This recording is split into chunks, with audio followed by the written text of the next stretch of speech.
It was felt that somebody should go underground and lead the movement. I accepted the challenge with all its difficulties. The whole country, police, army, everyone had a photograph of Nelson Mandela, who had to be arrested. Immediately he was seized. We couldn't really disguise his face. I mean, he'd wear a cap or something from time to time, but it was never satisfactory. We had to take great precautions. We had to blindfold journalists. We had to change cars, sometimes 2 or 3 cars. Do you see Africans being able to develop in this country without the European being pushed out? South Africa is a country of many races. There is room for all the various races in this country. The Africans want one man, one vote. They want political independence. Now, if Dr. Verwoerd's government doesn't give you the kind of concessions that you want sometime soon, is there any likelihood of violence? It is useless and futile for us to continue talking peace and non-violence against a government whose reply is only savage attacks on an unarmed and defenseless people. In that situation, we have no alternative but to resort to armed struggle.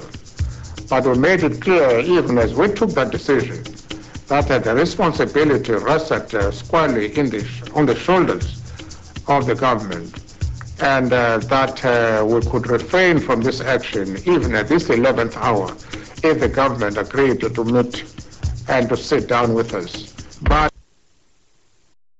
I must just tell you about his dramatic appearance in court. My word. I was sitting in the court because I was reporting it.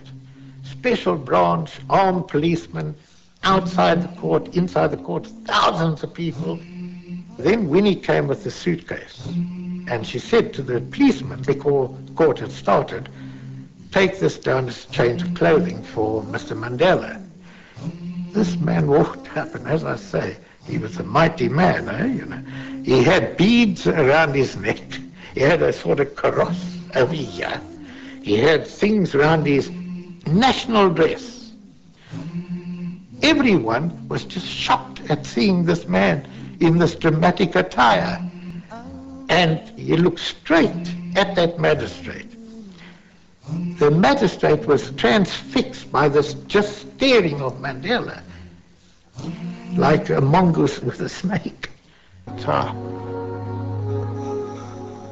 Democracy and non-racialism were things that he had fought all his life. And in the first draft he had said that he was prepared to die for it. In discussions we persuaded him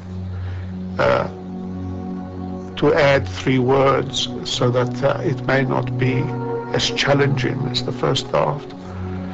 The words were, if needs be, I am prepared to die for it. It's the one amendment that he did accept. But when he uttered those words, there was a gasp and then absolute silence. You know, it became dark in court. You know, we didn't even know that the clouds are gathering. It became dark and the rain just fell. And it was all quiet. After that, some of us said, those are the last words he is giving us.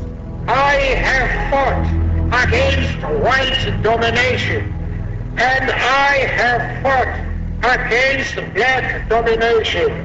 I have cherished the idea of a democratic and free society in which all persons live together in harmony and with equal opportunity.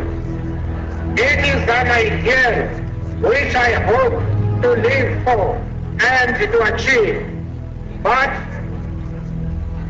if need be, it is an ideal for which I am prepared to die.